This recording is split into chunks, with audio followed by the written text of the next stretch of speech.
Okay, welcome everyone. It is 8:05 Eastern Time, 6:05 where I am. We're just going to take maybe a few more seconds just to make sure everybody who's hopping on can hear us and has everything all set up. And then we will get going.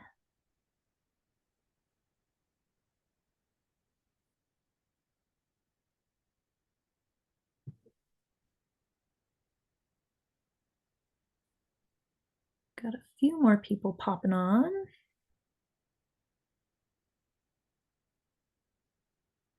So we'll give everybody just one more minute.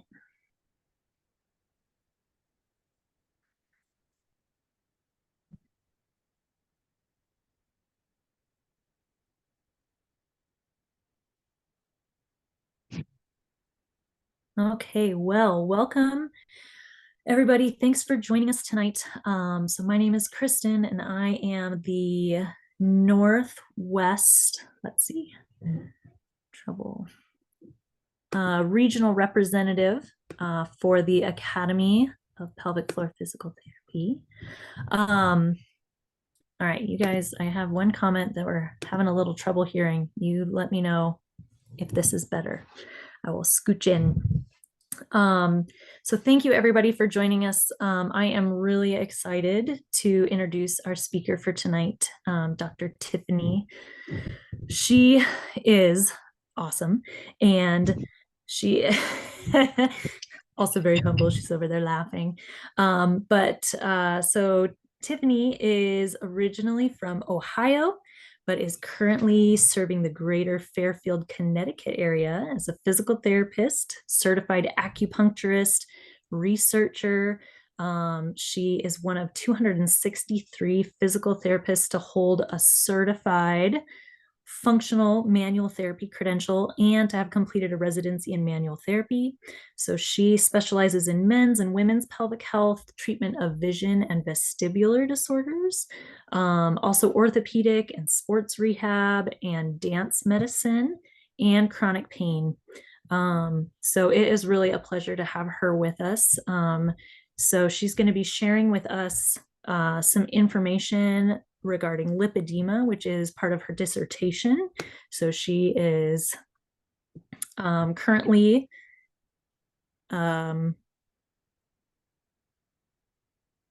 eligible for her doctorate. Yeah. And so this is part of her dissertation work, which is awesome. She also is a former Broadway performer, NFL cheerleader, competitive dance teacher, so lots of experience with movement medicine and physical education. And so it is really just great to have her here. Also the owner of Baker Physical Therapy over in Connecticut, and a mom of 2 human babies and 3 fur babies. So she's busy. And so I'm really excited to have her here with us tonight. A couple of housekeeping things. This webinar is being recorded, and so if you are a member of the Academy of Pelvic Health, the recording will be available after tonight. Usually it takes a few days to become available. And if you're not a member of the Academy, that is one of the benefits of being a member. So we're really glad to have you here with us live, or if you're catching the recording later, very glad to have you here getting this information. We are going to have a question and answer period at the end. So down at the bottom of your screens, kind of towards the middle, you'll see a little chat box.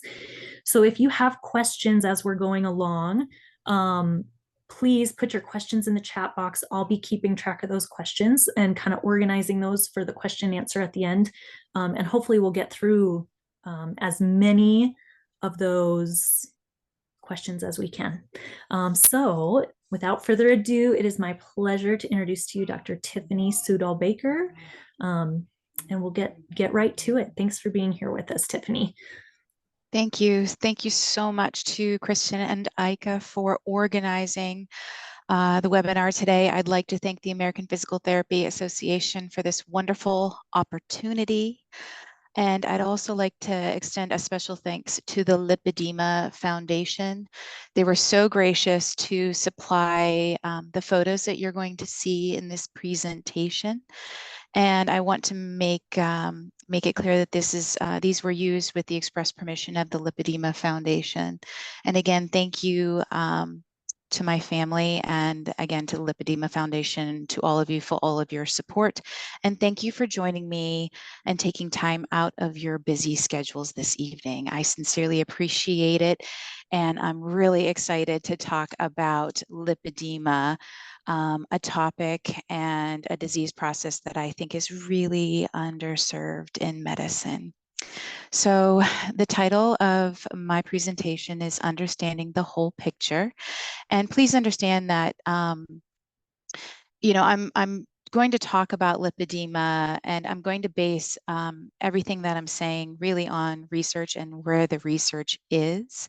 And I don't know if many of you have been able to explore research and potentially go back and get a PhD or really kind of dive in. But the more I seem to learn, the less I realize I know. And that's really humbling. So sometimes if you guys have any questions, I might say I don't know, or we don't know the answers to that quite yet. I know it can be frustrating, but so here we go. Lipedema. So these pictures I've included in here to start to try and build your library of knowledge and what these patients may look like if they step into your clinic. You can see that there's a tremendous amount of variability here. And so I just want you guys to take a minute and really kind of, take a look, see how these patients may be presenting, look at how they're standing, look at where their ankles and their feet and the lower extremities might be positioned, and start to think about, okay, how would I treat these patients? What problems might they have based on how they're standing here, their standing posture, and what their tissues may look like? So the learning objectives for this evening are a basic understanding of pathophysiology, differential diagnosis, current treatment tools and ideas, and research needs, futures, and gaps. So I'd like to begin with some facts and stats about lipedema. Lipedema was first described in the 1940s by the Mayo Clinic by Allen and Hines, and later in the 1950s by Wold. But I would like to argue, if you guys have ever made any trips to any museums and looked at some ancient Greek art or ancient Egyptian art, you will see depictions of the female body or the ideal female body. And you can see here in this picture I shared that there is more tissue in the lower extremities. So I do believe that this disease process has been around for a very, very long time. It is estimated that about 5 to 15% of females have this disease. And excitingly, in 2019, the World Health Organization recognized it as a certain non-inflammatory disorder of subcutaneous fat, and they characterized it by a non-pitting, diffuse fatty swelling, usually confined to the legs, thighs, hips, and upper arms. And it may be confused with lymphedema, and we'll get into that a little bit later. So why are we interested as physical therapists as a whole? I pride myself on being very patient-centric in my own clinic and really patient-centered in my care. So that's the way I set up this slide. So on average, it's been found that it takes about 15 to 20 years to diagnose lipedema. And I think there's a reason for that. We see a epidemic of obesity in the United States. And I think as a whole, doctors are so taxed and want to really categorize people in different categories. So unfortunately, I think a lot of these women are being categorized into different classifications of potentially overweight or obesity. and I think wrongly so. So, again, I'm not trying to lay blame to doctors or say that they are wrong, but they're trying to get through a lot very quickly, instead of looking at the patient in front of them and listening to what they have to say. And luckily, physical therapists still, we get to spend more time with our patients and really listen to what their symptoms might be and what their quality of life is, what they can and cannot do. So I think we would be better at identifying patients with lipedema potentially. Again, we can't diagnose, but we can look at symptoms. We can provide our patients and doctors locally with education on lipedema and potentially pick this up a little bit earlier than 15 to 20 years. This disease is progressive. So again, if women are waiting 15 to 20 years to be diagnosed, you can imagine how far along they've gotten before they've received the help that they so desperately need. I believe there's a need for education to our patients, education to other providers, educating other physical therapists like I am here, um, like I'm here doing. Um, I don't know about you guys, but I love what I do. I love being a physical therapist. And what Clark et al. Did, and I love working. So what Clark et al. Did was he looked at women who are working with lipedema. And he found that in stages 1 and 2, about 70% were working and had a job. Once they got to stages 3 and 4, only 50% had a job. And then he did a retrospective look back and saw that women in stages 3 and 4, out of those 2 stages, 27% lost their jobs due to lipedema. So now you have somebody who can't work because they're disabled, and you might have a family that's dependent on that income, and you can't provide for your family. So you can imagine what kind of stress and what kind of quality of life that person may or may not have. There's also a lack of treatment tools and interventions. So right now in the literature, all we have is compression therapies, lymphatic drainage, skin care, intermediate intensity physical activity, a healthy diet, and liposuction. So this is where we're starting. So does this look like it's physiological or pathological to you? I would argue that it looks pathological. So why pelvic health? Well, I think we are in a very unique position. We as pelvic health therapists, we have our hands on our patients, and oftentimes we're treating blindly. So we're paying closer attention to tissue texture, tissue quality, tissue extensibility, where in some other environments as physical therapists, we may not have a chance to lay hands on our patients as often as a pelvic health specialist might. We're already managing symptoms caused by hormonal changes, symptoms of puberty, pregnancy, menopause. We're already treating some of the things that I believe are involved with lipedema. Lipedema primarily affects the lower extremities. And when we're treating pelvic health, aren't we looking at the whole lower extremity?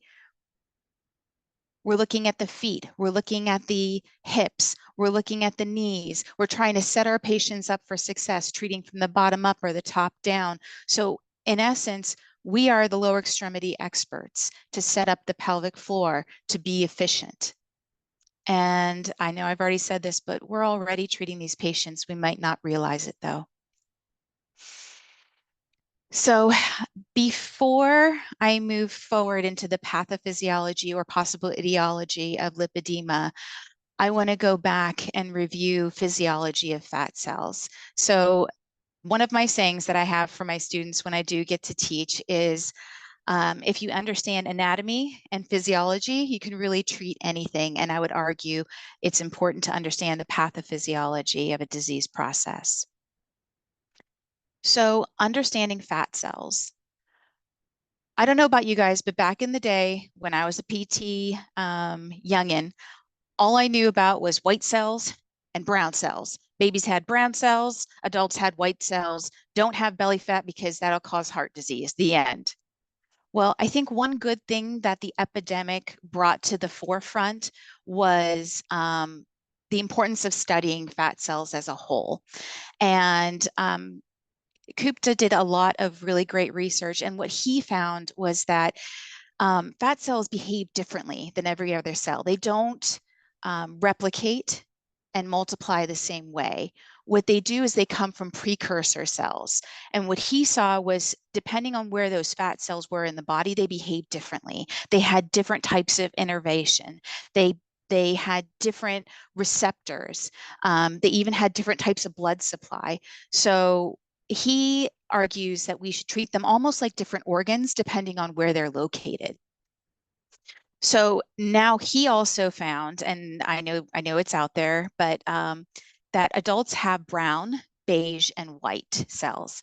And beige cells are a mix of brown and white.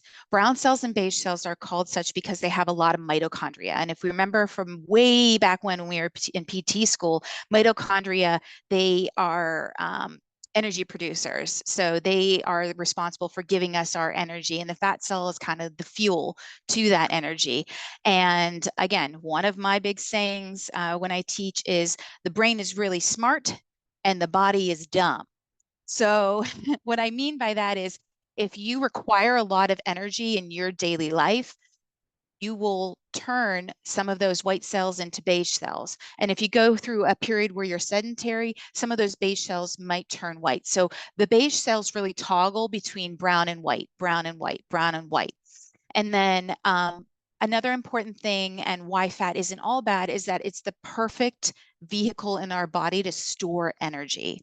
So if you didn't have fat cells, the excess energy would latch on to different areas of the body and it would really cause a whole lot more problems than having fat. So that is the basic physiology of brown, beige, and white cells. Now, what goes wrong?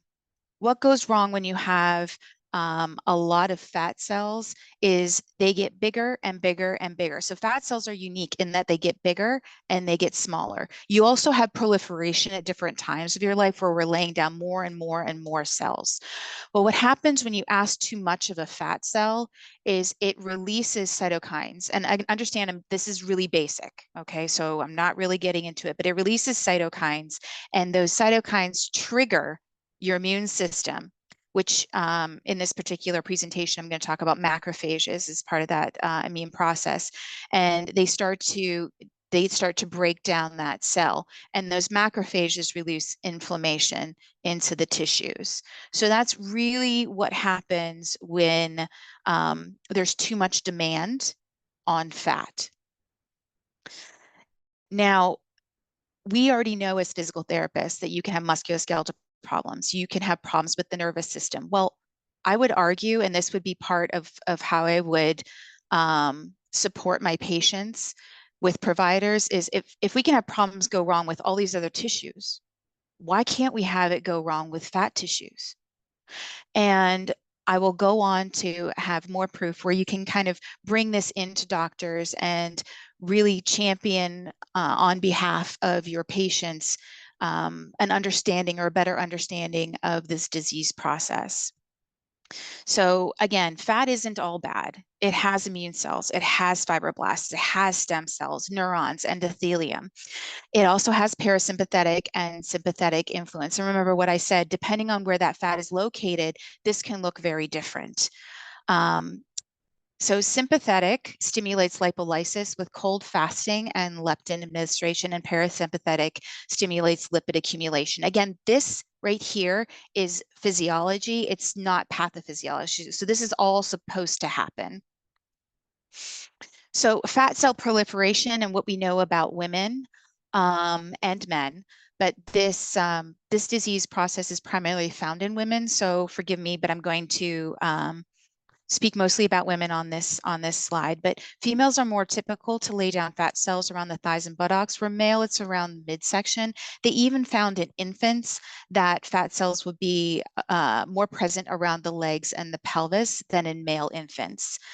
I would argue that if we're going to fully understand lipedema as a disease process, we have to think about, fat cell turnover, what happens in that process, the size of the fat cells when they start breaking down. Because when you have that breakdown and you have the cytokines come out and the macrophages come in and they start to break it down, that's when you get that fibrosis or that fibrotic tissue. Location.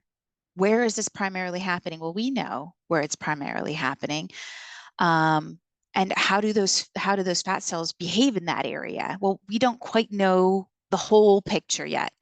And again, proliferation. When are those times in a woman's life when she has proliferation of fat cells? As we know, with systemic issues, they're influenced by hormones. The hormones kind of that they control the whole body and all of its functions. So there is some sort of hormonal involvement here. And then I would argue we need to consider the receptors, not just on the fat cells themselves. So pathophysiology and etiology. In the research, it's been found that about 16 to 89%, so this is looking at a bunch of research and pulling the numbers from that research, about 16 to 89% cite a genetic component. Onset is typically between 20s and 40s. I saw one article that cited 41, but on average it was 20s to 40s, which supports the hereditary component and the possibility that this is genetically handed down from generation to generation. Hormones are implicated in lipedema. Oftentimes women report onset at puberty, pregnancy, or menopause. And then it's important to note that there are a couple male case studies, and in those male case studies, there was something that went wrong with their hormones, such as hypogonadism.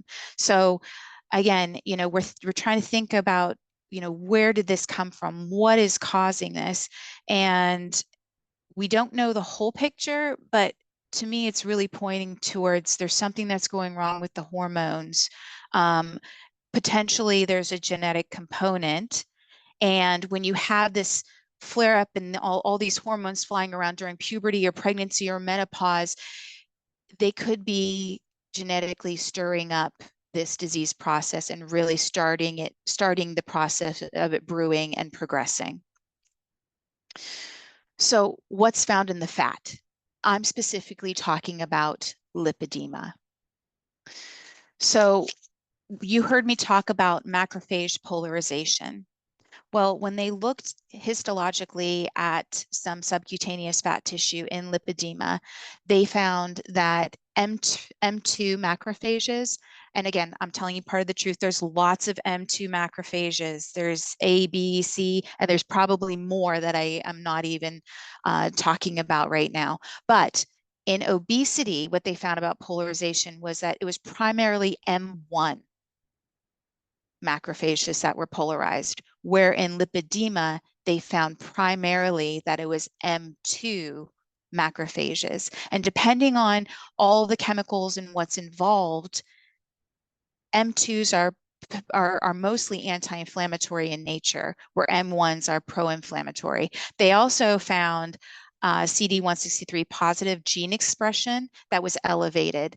And in the research, they know that once CD163 positive genes are present in autoimmune diseases, it activates beige cells, which increases thermogenesis, insulin sensitivity, and decreases inflammation and metabolic disorders. So, I don't know what type of fat is in lipedema. Is it beige? Is it white? We're not 100% sure, but I think it would be interesting to find out. Macrophage recently, very recently, just this year, they found that macrophage migration inhibitory factor, which is a cytokine that's released, is present in lipedema tissue. So again, this is all putting the pieces together to say that, there is possibly a hormonal change that is causing macrophage polarization and this tissue breakdown. So it could be an identifier in the future. And again, what they saw in the tissues is an M2-CD163 positive macrophage presentation in the tissue.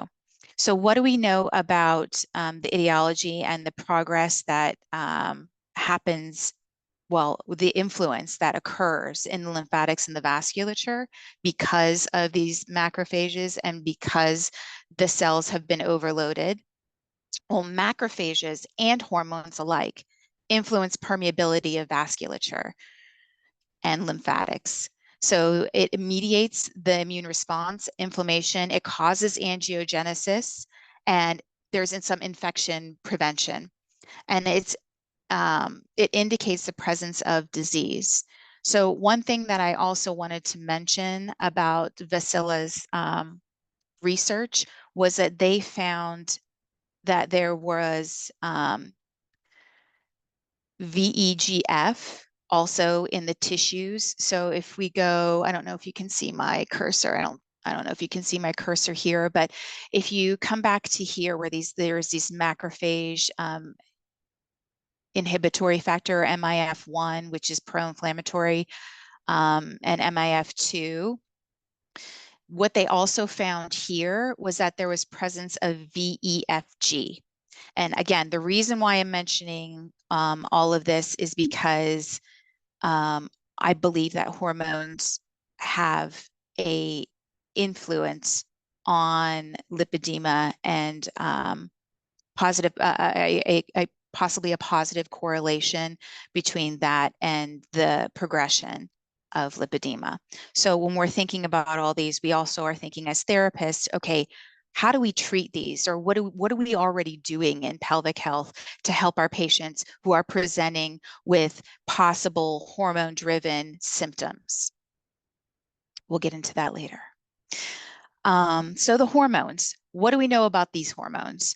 Dr. Connolly really did a nice job writing an article about the relationship of hormones in pregnancy and relating it to possible correlation with lipedema. So if you guys are interested in this, I really highly recommend you pick up her article and take a look at what she says. So estrogen and estradiol. I put estradiol in here because some of the literature cites estradiol, and we know that there's 4 different estrogens, and other research just called it all estrogen. So estrogen, it promotes weight gain and adipose around the viscera. It modulates pain and is influenced by sensory and sympathetic nervous system. So when we're thinking about lipedema patients, typically they come in and they have pain. So what can cause that pain? Where is that systemic pain coming from? Estradiol also causes subcutaneous fat. It modulates mood and cognition. It can be anti-inflammatory or inflammatory depending on what else is present. Progesterone. We don't know a whole lot about progesterone. They're still investigating it, but it promotes homeostasis in the body. And hydroxyprogesterone, which is a disease, which is a dysfunction of progesterone, increases subcutaneous fat. So again, we're looking and we're seeing, okay, estrogen causes fat to be proliferated. Progesterone could possibly cause subcutaneous fat proliferation. And then we get to relaxin. Well, relaxin influences the extracellular matrix. So what you sometimes might see with lipedema patients is they're hypermobile and they have a little bit of a different feel to their tissue. It feels like it feels very soft and sometimes cold and a little bit more flexible. So, when you look at relaxin and its influence on the extracellular matrix and its influence on skin and tissues, we're seeing kind of the same thing in pregnancy as we might be seeing in some of these lipedema patients. It promotes vasodilation. It modulates induction of MMPs. Increased relaxation causes upregulation of vascular endothelial growth factor, which again was found in lipedema tissues in this very recent article that was released, I believe, in the last few weeks by Vasila et al. So is there a connection? Maybe, but we're not sure yet. And then you look at prolactin, which is produced in the pituitary gland, and it produces adipose tissue as well, and it inhibits lipolysis. Interestingly, it causes weight gain, acne, and increased adiposity.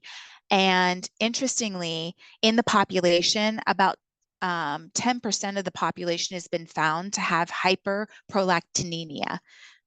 Do patients with lipedema or persons with lipedema have this? Maybe. But I'm very excited about the ongoing research that's happening and the look into this and some of the running hypotheses that have been made with hormones. So keeping all that in mind, whew, I know that was a lot. That was a lot to take in, but understanding that pathophysiology and understanding that physiology will really help you understand when you're putting your PT thinking caps on, how do I treat these patients? How do I best serve these patients? How do I help educate doctors about this disease and, really champion the progressive research in different directions. So I hope that was helpful as we move forward. So what does this mean? What is the picture of lipedema?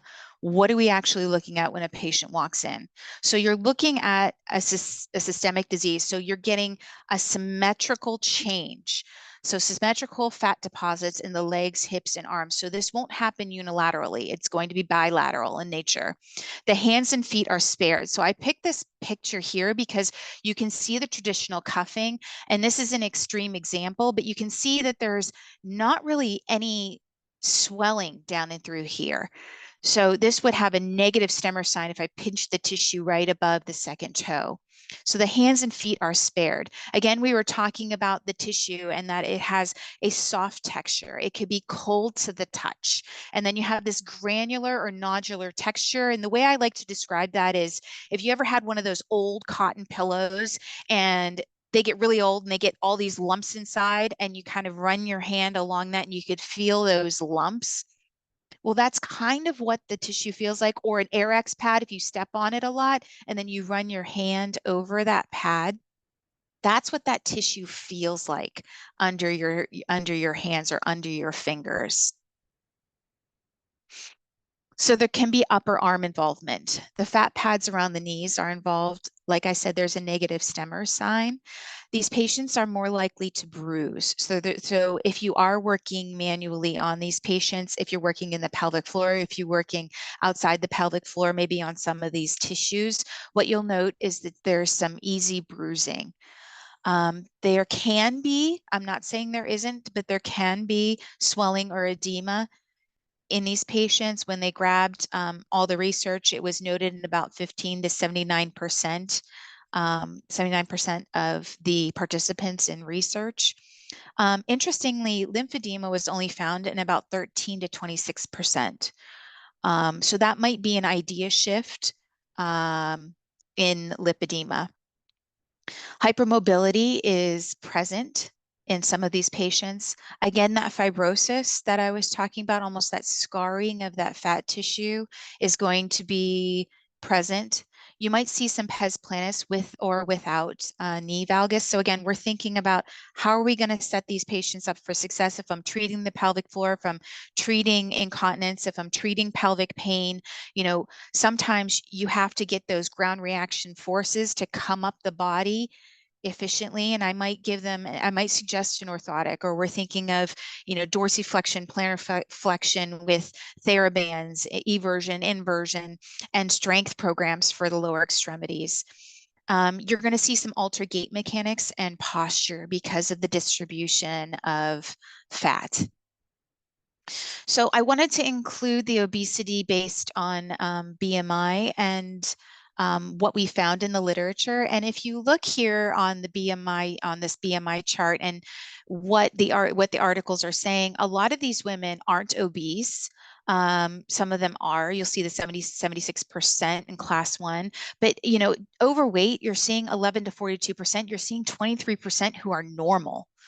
And then again, I would argue if we can grab these women before they get to 15 to 20 years, before they get a diagnosis, I don't know if they would fall into this BMI. And I don't know about you, but BMIs, it's it's a it's a measurement tool, but I don't think it's the best measurement tool to measure or to classify women. But we have to have something. We have to have something in the research. We have to have something to define what we're seeing. So I understand it's not the best. I understand that it can be very upsetting for patients to see this and upsetting for clinicians to utilize it, but it is necessary at this time. We don't have anything better. Okay, to stage or not to stage? That's the question. I want to let you guys know that in the research, there is a lot of variability in staging. So what I did was I actually have a list of all the variability in staging in my dissertation, but for the purposes of this presentation, I'm going to focus on what the Lipedema Foundation defines as the stages currently. And again, you know, my quality of life, my research project is really going to look at symptom severity and staging, and continence and staging, and sexual dysfunction and staging, and a bunch of other things in staging, and see if there's any correlation between symptom severity and staging, to see if it's necessary or if we're better off just describing the patients that we're seeing in front of us based on symptoms or based on presentation. So for now, I'm going to go through the stages. So stage 1 is defined as normal skin with enlarged subcutaneous tissue. And here is a picture to go along with what we would typically classify a stage 1 patient or participant. And you can start to see some of the convolutions here, or some of the fibrosis that's in through here.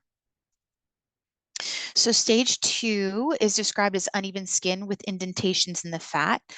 Larger mounds are present of fat tissue. The word lipoma is used here, are present, but lipomas can be present in people that don't have lipedema. And I don't like to use lipoma as a descriptor, because if you remember in PT school, when we talked about cancer and benign and metastatic tumors, where benign had like a defined edges. Well, I feel like lipomas are kind of defined edges and almost separate or above tissues. I feel like lipedema is more in the fat tissue. So again, like that lumpy pillow I was describing with some uneven edges, kind of like a malignant, I hate using those words, but for lack of a better descriptor, like a malignant tumor inside the fat. It feels like, and that's what I wrote here. This is my own addition. It feels like masses within the fat tissue, not above or around. And again, that's a picture. Here you can see a little bit more adiposity is laid down, a little bit more hypertrophy of fat cells. So stage 3, there are large extrusions of fat. Causing deformations, especially on the thighs and around the knees. So you can kind of see these tissue mounds in through the hips where it's kind of rolled over, and you can start thinking about, skin breakdown, skin care, changes in mobility that might start occurring. And then stage 4. So stage 4 is where lipolymphedema and differentiation between obesity and lipedema really gets very, very difficult to discern, because you're seeing that the macrophages are at that more M1 versus M2 histologically. You are seeing the presence of lymphedema in these patients.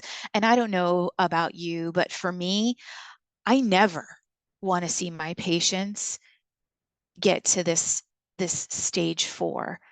I mean, I can't imagine, the difficulty that they might have with mobility, and the difficulty they might have with some quality of life tasks. So I really am going to drive home the importance of education, the importance of really looking at your patients, the importance of really educating providers in your area to take a second look at their patients and get creative about how to possibly help the patients that we're seeing and potentially halt or slow the progression of lipedema. So here's where I think we could really have an impact as physical therapists, as pelvic health providers in stages 1, 2, and 3. And again, I used there are some different pictures here, so you can kind of, again, start building your library of, what do these patients look like? What might be a stage 1? What might be a stage 2? What might be a stage 3? So again, in the research, you will see types noted.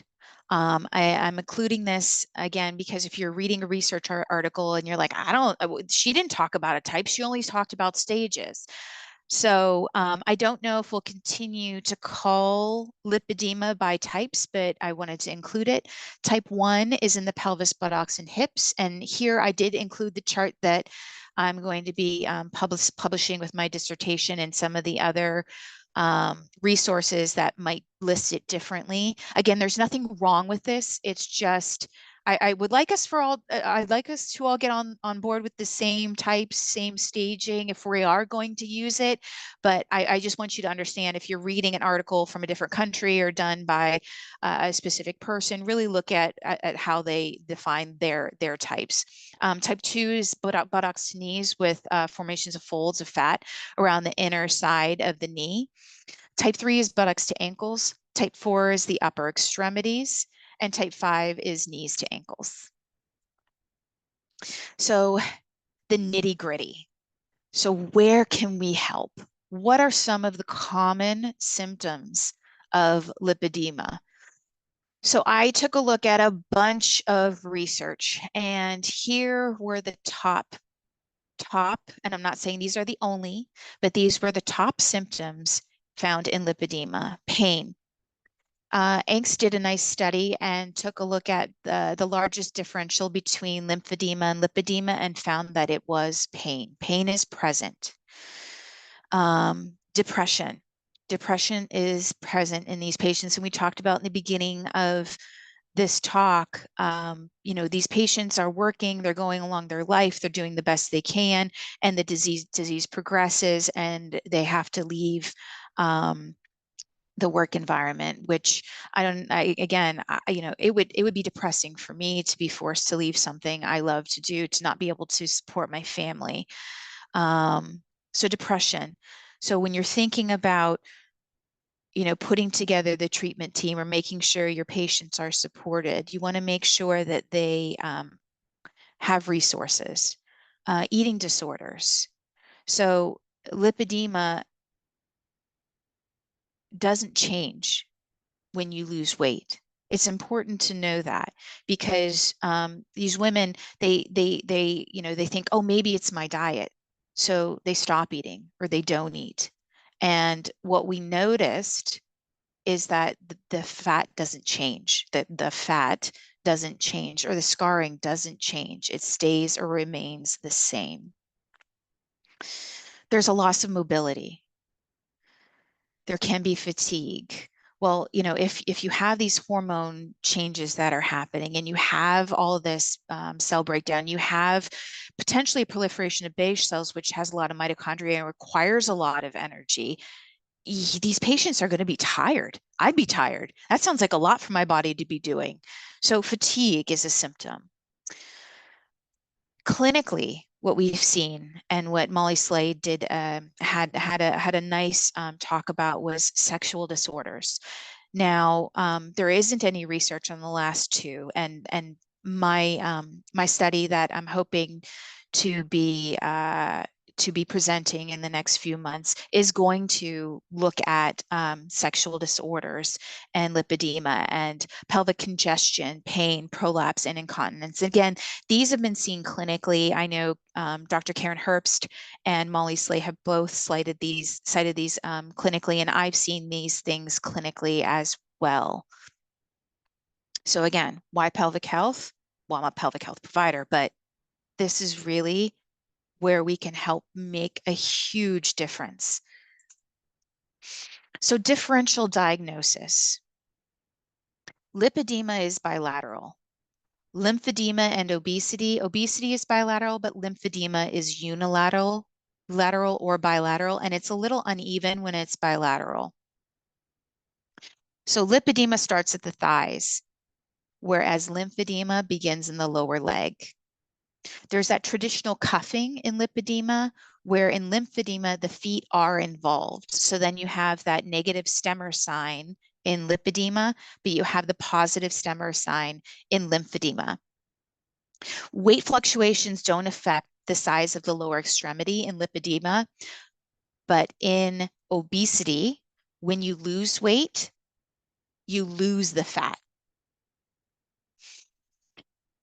There was a study that came out that said that in lipedema patients, there was a possible weakness in the quadriceps, where in their BMI matched cohorts or the control, there was no weakness in the quadriceps. And I've been lucky to have a couple rounds in the lab looking at cadavers and looking at fat and fat in muscle. So there have been instances where we had a cadaver that might have had an elevated BMI. And what we've seen is we've seen pieces of fat within the cells. Now, we don't really know much about the cadavers that we're dissecting, but I thought this was interesting to make note of when I was looking at the research and saw that there was a possible weakness in the quadriceps. So consider what and how to evaluate. So I had to have, when I was a baby PT, I had these red flags that I was looking for. And when I asked people questions, it was, did you have weight loss? Do you have night sweats? Looking at indications that maybe they have cancer. And, now as a more experienced clinician, I have broadened my subjective questioning. And I would say that for these patients in particular, you want to ask them, are there any changes in your skin? Is there any changes in your body shape? Are there any changes in weight gain or weight loss? That weight gain piece is something we don't often ask our patients. We often ask them, did you lose weight on purpose? Have you lost weight recently? But have you gained weight recently? Have you tried to lose the weight? Getting a better understanding and a better picture of their daily lives, and was this planned, or is this a possible symptom of something? You want to look at menstruation frequency, duration, and flow. That'll tell us a little bit about how their hormones are behaving. You want to ask about hair loss, different changes in hair texture. Has their hair turned from curly to straight or straight to curly? Have they noticed more facial hair or hair in places they didn't have before? All these things indicate that there's some hormonal changes happening, and these are things that we have the treatment tools to influence. Believe it or not, there is research out there. I'm going to get to it soon, I promise. But asking these things while we're taking our while we're interviewing our patients. Ask them if they're having feelings of heaviness or fullness in the pelvis. We already asked, do you have pain? Do you have leakage? When do you have leakage? Do you feel like you empty fully? But, sometimes we don't ask about, do you feel heaviness in your pelvis? And in my clinical experience, I've had patients who've had other hormone issues and who have lipedema, and they will describe a fullness in their pelvis. And some patients, I'm lucky enough that they'll go and get some imaging, and what they'll find was that they will find some excess fluid or even some varicosities in the pelvis. to explain some of that extra heaviness and extra weight. But again, here I'm thinking about, how do I best help these patients? What is their plan of care going to look like? What does their home exercise program look like? Objective measures. You want to do your range of motion. The thing about range of motion in lipedema patients, and this is where we have to be careful, is, we have normal ranges of motion that you're trying to reach. But when you have a systemic disease that changes tissue and you're trying to look at range of motion of the knee, it might look like this is a knee problem. I'm not saying it's not a knee problem, but you want to note, this is being blocked by scar tissue or adipose scar tissue in lipedema. Sensation. We don't know if there's any sensation alterations in these patients. So this is an area of study that I think we can grab some quick data on to know if their sensation is heightened. If they're going through an inflammatory state, is their sensation heightened? Is it decreased? Is it diminished? Again, we don't know the answers to that, but again, championing a very good research project here. Looking at balance. I don't know about you, but I use the tandem walking as a quick and dirty, are they a falls risk? Does this picture look like this person will be able to tandem walk easily? Is that an appropriate test or measure for this patient? I would argue, if it's correlated with um, other objective measures, absolutely. But if you're looking at everything else and it's not correlating, don't use it. Set your patients up for success. Look at posture and gait assessments and tissue quality. We describe tissue boggy. Is it is it different under your fingers? Do they have a inflammatory process that's happening currently? Again, the tissues will feel boggy under your hands. They'll feel not like there's edema in there, but they'll feel almost like if you had an orthopedic patient that came in and they have an ankle sprain that's maybe a few weeks old, or an injury that's maybe a few weeks old, that tissue still feels boggy underneath your hands.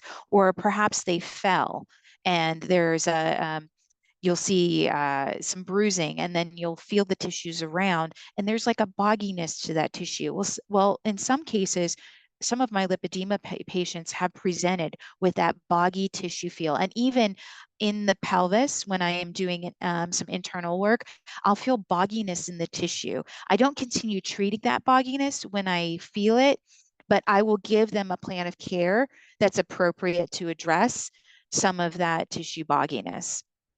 And then again, functional assessments. The 6-minute walk test was used in a research article. It wasn't statistically significant, the difference between that and the BMI matched control, but it was clinically different. So it wasn't enough to be statistically significant, but there was a difference. So thinking about endurance and thinking about the exercise programs, where do you start your patients? Again, if they can't complete a 6-minute walk test at an appropriate time, am I saying, oh, go out and walk for 20 minutes? Probably not. Okay, questionnaires. So questionnaires for pelvic health, we're already using these: the voiding diary, the FSFI, the UDI. These are the two questionnaires that I'll be using in the second two are the two questionnaires I'll be using in my dissertation. The SF36, the LEFS, and the Baton scale questionnaire has been used in the research and has some data on lipedema patients. The PHQ-9, if you have a question of whether or not these patients are experiencing depression and how to set up their care team, that's a really good indicator, and again, has been used in lipedema research. The LSS, or lymphedema lipedema symptom survey is a survey that is online for patients to take. So it might be good for them to have an idea if they might have this disease, but understand that this survey isn't valid or reliable. So again, really good to have that out there. But again, a really great research topic, possibly. Plan of care and treatment strategies. So here we go. We're getting into the juicy bits, although I think all of this is juicy bits. You want to treat the person and the primary symptoms. So when these patients come in, you don't want to look at them and be like, you have lipedema, but you want to gently have a discussion with them. They might have a feeling already that they have some things that might be different. They might have some concerns that they may or may not share with you in the beginning. But really, I encourage you to be that investigator and to really open the door for them to walk through. Some things that I do if I'm working with a patient is I suggested to a couple of my patients that they tune in tonight and listen to the talk, or I might send them some information on lipedema. If they ask me questions about, my legs look like this, is this normal? Or I'm feeling this way, is this normal? I might I would just try to develop that relationship and that comfort and that place of safety and security for your patients so they feel comfortable talking to you about it. Again, we treat from the ground up or the top down, depending on their symptoms and depending on what we're seeing. Are they in an active state of progression? So I include this because, when I've treated these patients, I've felt bogginess in the tissue, or I felt that there was some sort of inflammatory process happening. So what do we do? What do we do for our athletes that are recovering? What do we do for our athletes that have some increased bogginess in the tissue? Well, we tell them compression garments. We may tape them to encourage lymphatic flow. We might tell them to get into a pool to push all that lymph out and get an exchange of blood flow to help with healing.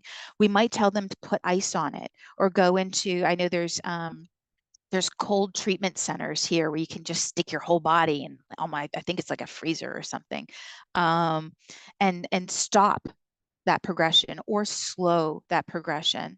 So again, some of these are in the research and some of these aren't, but I would encourage the audience to maybe look at doing some of this research or look at some of these interventions and see if they really work, and really get back to me because I'm really curious, in hopes of helping our patients that we're seeing. Appropriate. So again, we want our interventions to be appropriate. We don't want to set them up for failure. We want to set them up for success with achievable goals. So treatment interventions, some things that are in the research and some things that aren't, and the tools we already have. Everybody that's gone through PT school, we know how to do effleurage. We know how to touch our patients and move tissue around to encourage an exchange of blood flow. As soon as you touch a patient, you know that there are histological changes. As soon as you lay hands on a patient, that patient feels good. So, we need to remember that, and we need to do it. And it's very helpful in this patient population. Deep tissue massage, making sure that if there is scar tissue in these tissues, that you're freeing up everything around it so that the muscles underneath can slide and glide along the scar tissue or along the fibrosis that's in these tissues, or that are around the nodules that you're feeling in the tissue. Making sure that they're moving. Manual lymphatic drainage. There is research supporting manual lymphatic drainage. Cupping. So we're talking about positive pressure and negative pressure. I don't think that you should do both at once. In fact, I believe that Donahue et al. In 2022 said that they did manual therapy, and then they did cupping, and then they did circumferential release. So you have to progress your manual therapies. Remember, these patients bruise easily, but what I've learned clinically is as you loosen up this tissue and as you get things moving and as you encourage your patients to move as well, all the tissue starts moving better, the patient starts feeling better, and you start getting positive outcomes. I would encourage, again, clinically, I am certified in acupuncture and I love using it. I see a lot of benefits with inflammatory processes. There is no data to date on acupuncture and lipedema, but I believe that we should investigate this as an exciting treatment tool for these patients. And I know that I also use this in fertility and oncology to increase blood flow and prevent disease or prevent damage to tissues. So again, you're preventing damage to neurological tissues in oncology by preventing neuropathies, and in fertility, you're trying to increase hormone balance using needles and decreasing inflammation, calming a person's central nervous system with needles to encourage that relaxed state. And what do we know about hormones and stress? They kind of go out of control. So again, thinking outside the box for these patients. Therapeutic exercise. So therapeutic exercise was also included in the research as beneficial for lipedema patients. Strength of the lower extremity, strengthening the pelvic floor and core, giving these patients some stability and some sense of strength, cardiovascular fitness, motor control, breathing mechanics. Again, we're trying to downregulate their system so that there isn't a hormone process that kind of goes out of control, or a stress process that goes out of control that might cause a proliferation or cause a person to even stress eat and add more calories than they are up and burning. So treatment tools and education, important things to kind of check off your list and things that are out there in the research. Compression garments, they've been shown to help these patients. Again, we're thinking recovery. We're thinking, this could be an inflammatory disease. Intermittent compression pumps. I have some patients that use these for orthopedic issues, and I've had some patients use them for lipedema. The pain about them is it needs to be used all the time, and it's hard to set up and get into. So if you can encourage them to make it part of their routine, like you get up at at the end of the night, you put this on, or you get up in the morning, you use intermittent compression pumps. I love water.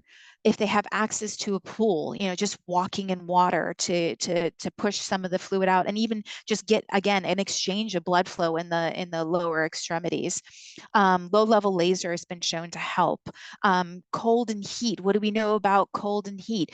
Cold will slow down the process. Cold will help stop or create a cessation of some of the inflammation, and potentially, we talked about the cytokines being released and the macrophages coming in, and that's when that cell breakdown happens, and that's when fibrosis happens. So maybe if we can stop it or slow it or stop this process from happening, we can stop that fibrosis from happening and stop or slow that progression.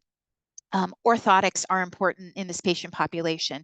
Once people get to adulthood, it is really hard to get pes planus to pop back up. So I almost promote casting the foot or putting an orthotic in the shoe.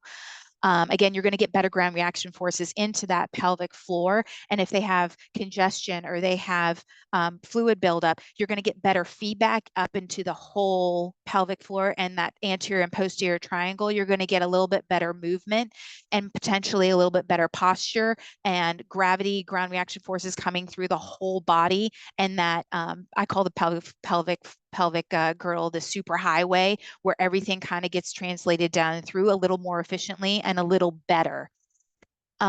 Sleep.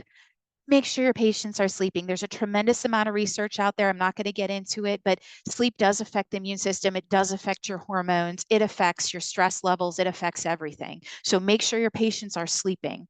Other treatment tools that have been noted in textbooks for helping with pain modulation and/or fluid flow is ultrasound, TENS, cold laser, e-stim, biofeedback. All these tools we could be using with our lipedema patients. Nutrition, calories in, exercise out. Now, it's not always true with lipedema patients. Understand that there's, a potential hormone overlap there. So, nutrition is important, and I'm not a nutritionist, so I will tell them, call a nutritionist or maybe even try Weight Watchers. It does work. And then the Lipedema Foundation. The Lipedema Foundation is a tremendous, tremendous resource for everyone, for providers, for patients. It is very friendly. The people that are involved and behind this this cause are really accessible and really kind, and they're there to help you. And if there's something that you would want to see different or change or want more information about, I know they're really, really accessible. There's also lipedema support groups online. So what do we know in the research about exercise and hormones? So research going as far back as 2015, and if you are into pregnancy, what we know about research is, or what we know about exercise is, it does help with hormone modulation. It helps decrease hormones. It helps kind of level out all of your hormones that might be going out of control. They go up and down and up and down in pregnancy. Well, they go up and down all the time. We talked about three major events: puberty, pregnancy, and menopause. What helps regulate these hormones is exercise. Physical activity decreases circulating sex hormones. That is a good thing when you're thinking about lipedema and potential hormones that are the too many hormones that are present. High intensity interval training. It's a hot topic right now, and it has been shown to help in PCOS, and it improves insulin sensitivity. So I would argue at times we're not pushing our patients enough, because in the research prior to this, we were scared. We, way back in the day when somebody got hurt, the answer was do nothing. Don't do anything. You might make it worse. When you're sick, don't do anything. But now we know a little bit of exercise helps to move the lymphatics around. We know that high intensity training is safe. It is also safe for pregnant women. That's in the literature, that's in the research. And then here's another: high intensity training. It alleviated premenstrual and menstrual cycle pain, improved fitness, and modulated hormones and inflammation. It decreased inflammation. But previously in the research, we saw exercise might not have done anything. So I'm very excited to see some of this variability in exercise research and the impact we can have on hormones. Physical therapists do this. We do this. We can modulate hormones. I feel very empowered right now. Lipedema research. What has helped lipedema patients? So complete decongestion therapy with exercise improve limb volume, pain, and physical function. Manual therapy, compression, exercise, and education helps lipedema patients. CDT and lower level laser, these have all been proven to statistically help lipedema patients. So in research, we have a lot of needs. I mentioned a handful of them as we were going through the talk, but research needs, features, and gaps. We need to know in the research, do these women have sexual dysfunction and incontinence, and does it correlate to staging? Duration and dosage of interventions. We don't really have clear-cut duration and dosage of interventions that help. What helps best? Better objective measures. Intervention benefits. Again, what's going to help these patients best? Is there any fascial treatment out there that might help? Because fascia does relate sometimes to some of the subcutaneous tissues and has a relationship with it. A lot of patients may not know about lipedema, so doing more outreach programs and looking at different socio-demographic backgrounds and the patient experience, so that we can make sure we're not missing anything in any area that we might be able to help patients better achieve their goals or better live a better quality of life, which is why I decided to do physical therapy myself and why I will always be a lifetime learner. So research on women. I know you guys all know this, but there isn't enough research on women. There isn't enough research on what do normal hormones look like. It's coming and we're working on it, but it's very slow going. Some of the pushback I get is when I was looking to do different types of research with different providers in different areas was it's not killing anyone. It's like, okay, but it is. These women are depressed. These women don't have a quality of life. They don't want to, in some instances, some people have said, they don't want to live like this. To me, that's enough of a reason to do this type of research. Physical therapy and hormone modulation. I want to see more of this research and more of this data.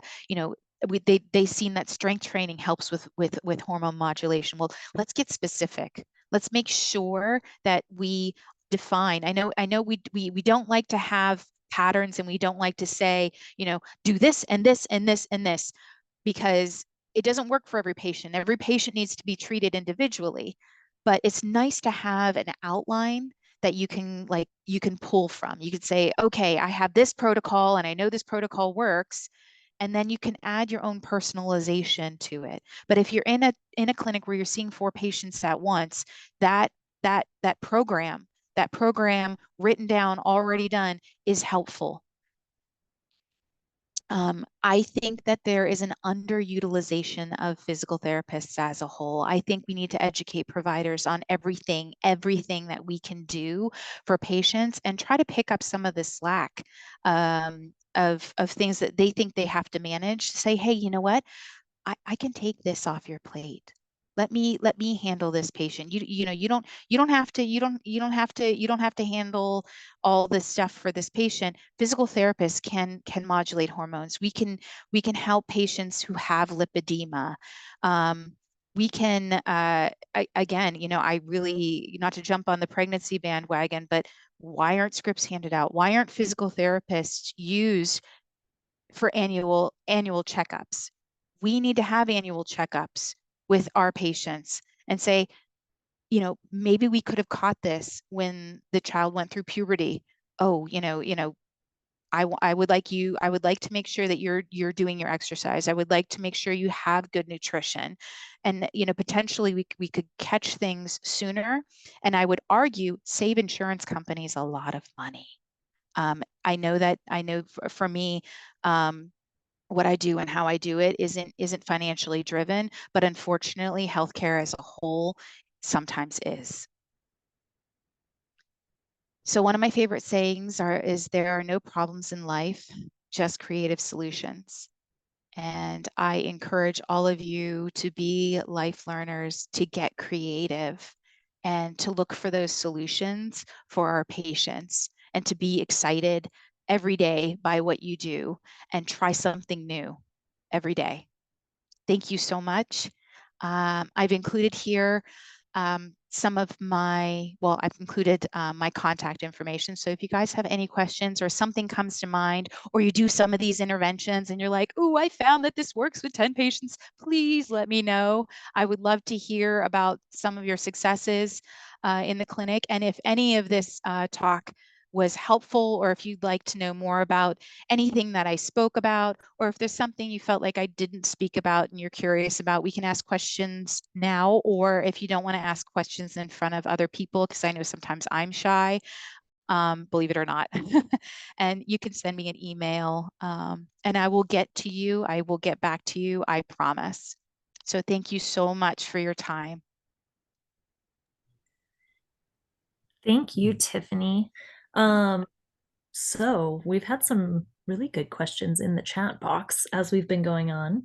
So if anybody else has any more questions, it's a good time to type those in there. But there are a few to get us started. A couple about kind of staging and also some risk factors. So we'll start with those. So one of the questions was like, how do people kind of progress through the stages? And along with that, do cases of lipedema necessarily progress to stage 4?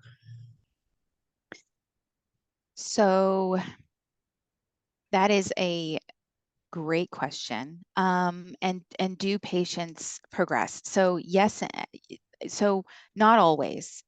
What I'll say is not always. If I can get involved in a patient's life and a patient's care, oftentimes I can slow the progression. It does progress, but you can slow it down through their life by guiding them with some of these programs that I talked about. Oftentimes I do try to get them up to doing high intensity activities, and high intensity activities mean something different to each person. So a high intensity activity may be a water aerobics class, or it might be a walk uphill, or whatever that looks like. It's got to be, it has to be about 75% of their max heart rate. And what I found with patients that I do this with is that it kind of pauses the progression of lipedema. So no, it doesn't necessarily progress through the stages. So it doesn't get to stage 4. And what was the first part of that question, Kristen? Just kind of maybe how do people progress through those stages?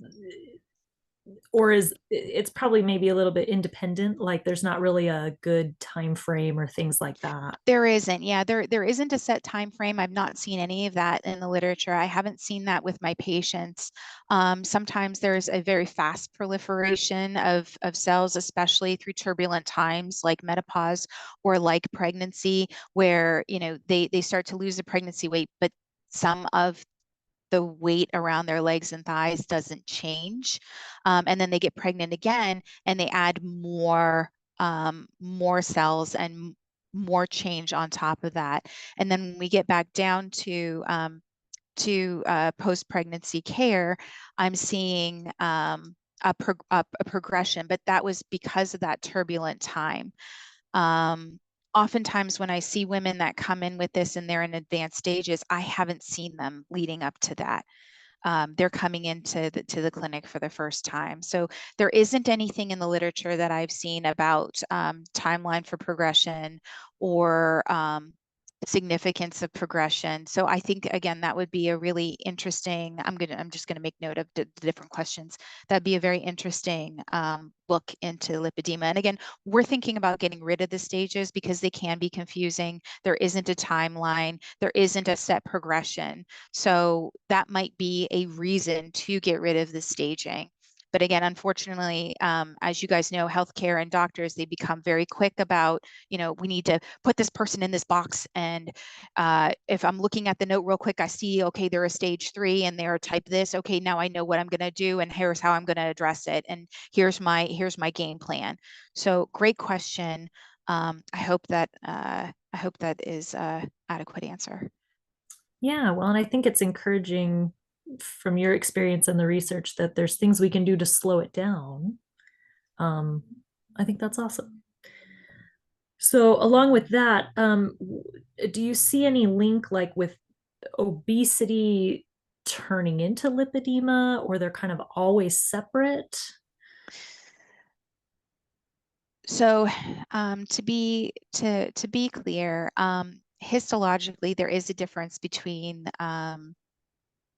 obesity and lipedema. Again, these sample sizes are small, but not to. I'm gonna step away from the question for a second and then jump back into it. But even diabetes, we're not sure what causes it, but we know the symptoms, and we know that there's some insulin resistance with obesity turning into lipedema.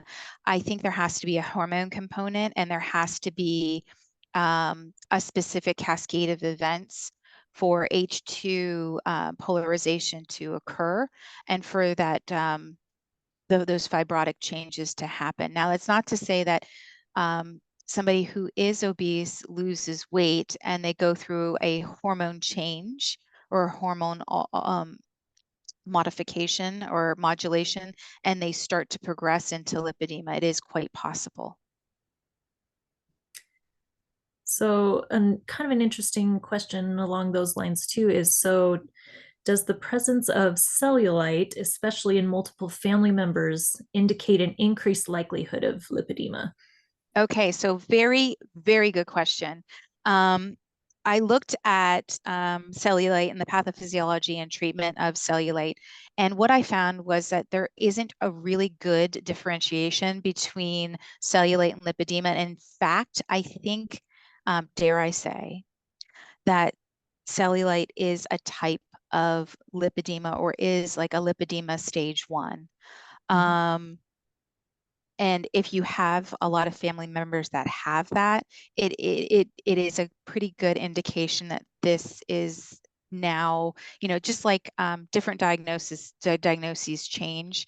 I have a sneaky suspicion that cellulite will go away and we'll start seeing it being replaced with lipedema.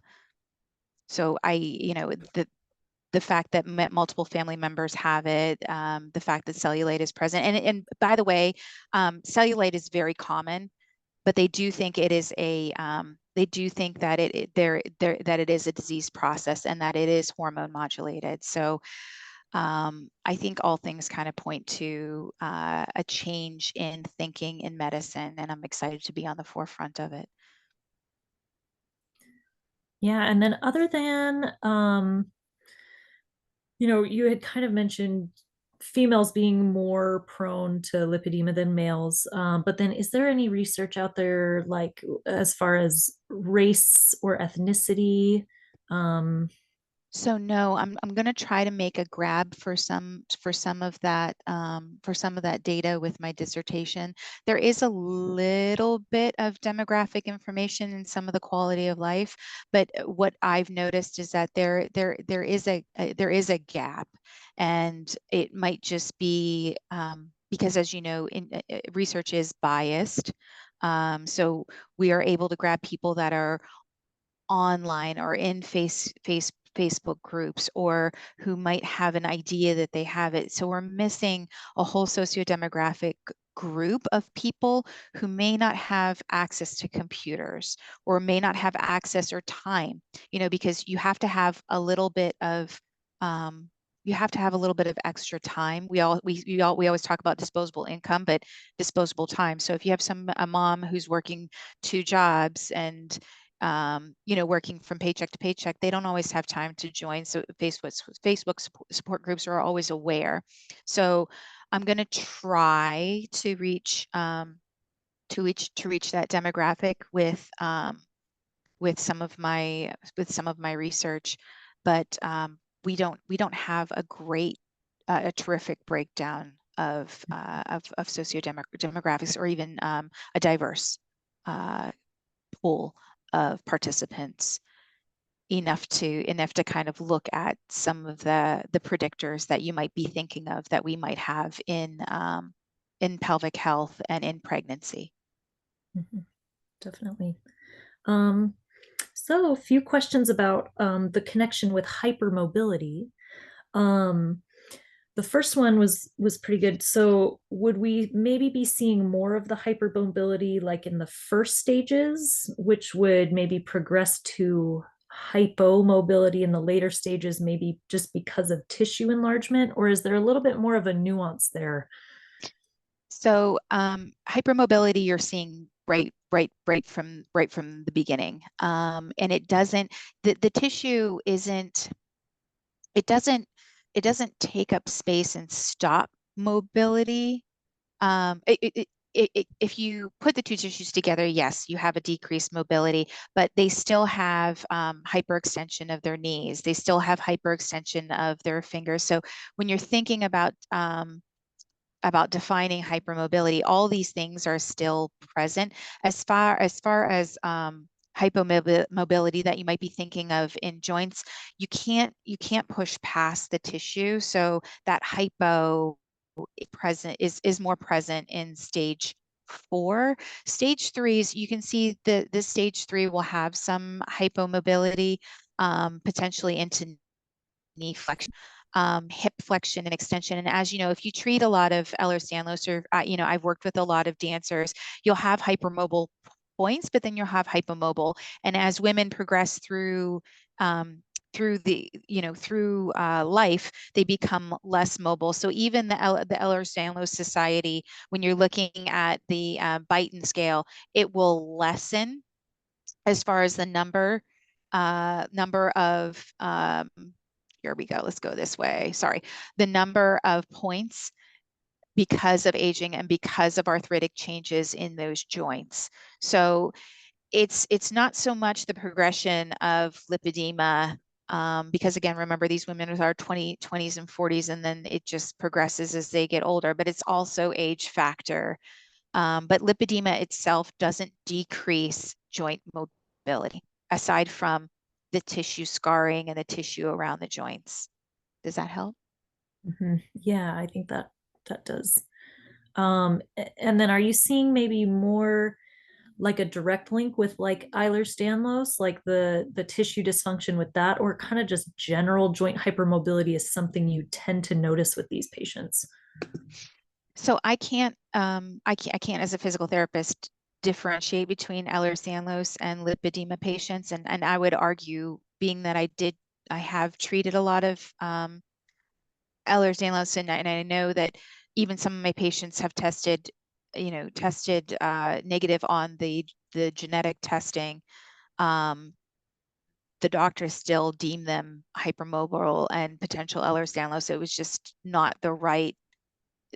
We can't test for everything, every hypermobile tissue in the body. So, um, getting back to lipedema and Ehlers-Danlos, you know,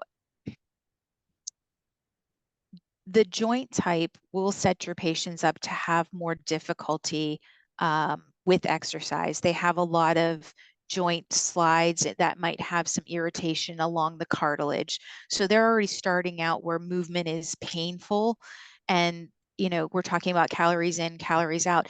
Even the way their muscles work around a joint isn't the same as somebody who doesn't present with Ehlers-Danlos. So they already don't want to exercise unless you have somebody who is a high level. And again, this is where some of that research needs to come in, even about Ehlers-Danlos and with lipedema, is if we're doing high intensity or a tremendous amount of strength training, and we're potentially grabbing these children as they're presenting with hypermobility and getting them started on a strength program a lot earlier and a stability program a lot earlier, and we're looking at high intensity exercise as a pain modulator and as a strength producer, we may be able to modulate some of those young adults and some of those people with Ehlers-Danlos and make sure that this never becomes a problem. But understand that Ehlers-Danlos is a separate connective tissue disorder from lipedema. There are different they look at cartilage and they look at other loose connective tissue, where lipedema is a fat disorder. Not It is a loose connective tissue disorder, but it's a fat cell disorder, not connective tissue. So it's almost like um, two different disease processes come together, kind of like what they found in autoimmune diseases, where autoimmune diseases are always, or not always, but most of the time paired together. Usually if somebody has one, they have two or more, is what was recently talked about in the research. And I would argue that even in this process, sometimes it's not just one, but sometimes there's two or more things happening at the same time. Yeah, it makes it complex. Yeah. And Um, that's what I like. I like complex. well, and gosh, we're glad that you're doing some more research to add to this body. And this might be a relevant question specifically related to your research. Kiana is asking, is there any research suggesting lipedema may occur as a secondary diagnosis of pelvic pain, dysmenorrhea, prolapse? So say that one more time.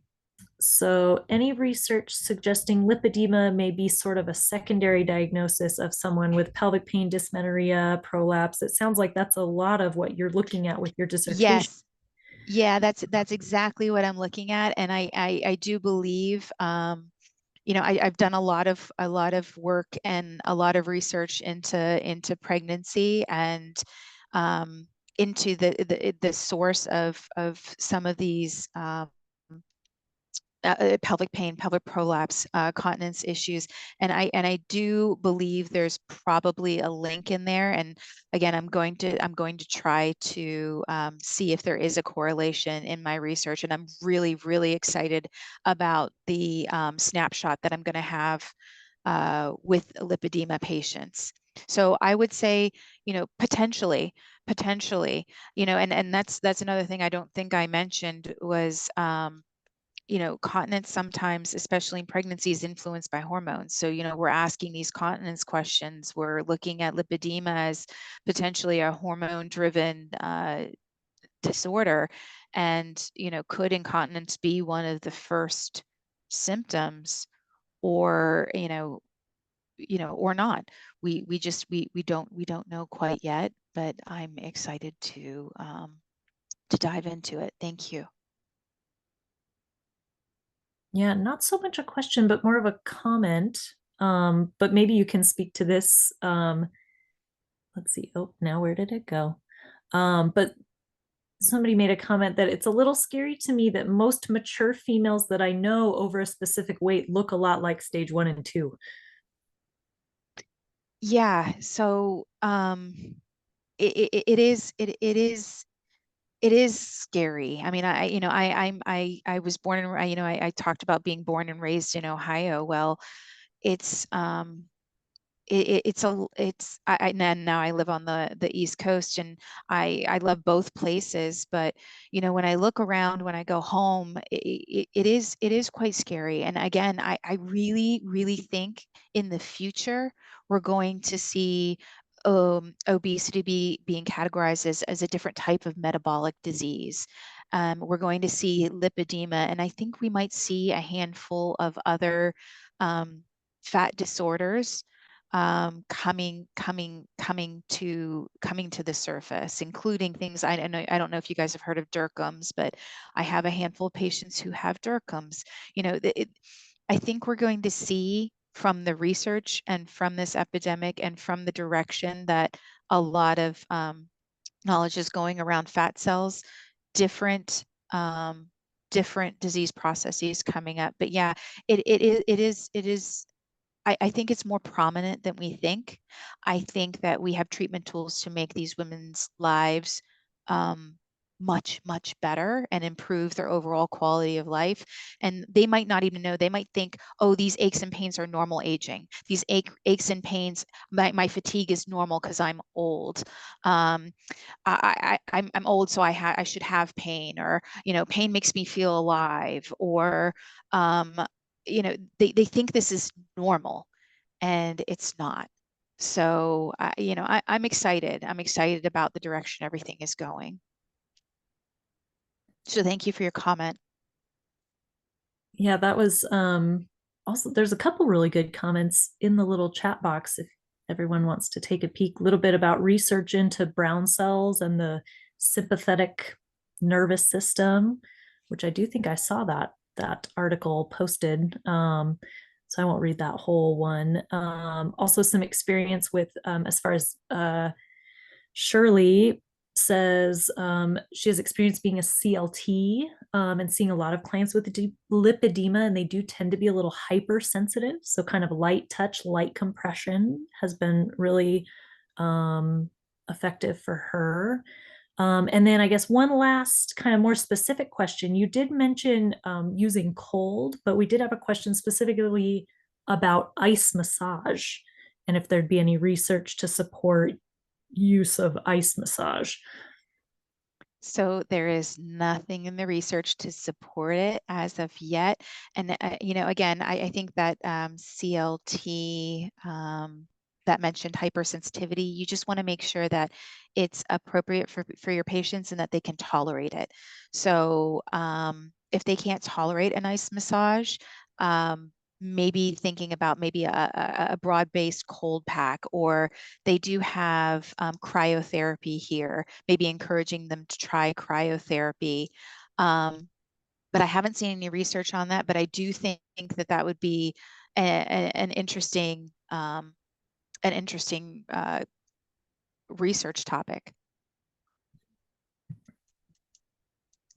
I agree. Oh, there's my video. Well, that is all the questions that we have.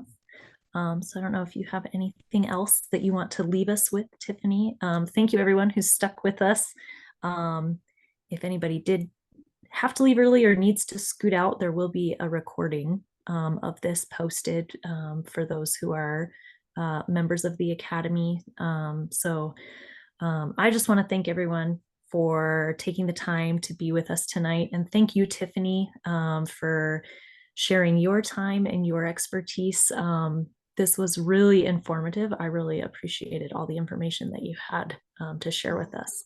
Well, thank you. And again, thank you guys for taking time out of your busy lives and away from your families. And please know that, I said in the beginning, this is really a basic look. And one of my mentors once said to me, I'm going to tell you part of the truth, but not the whole truth.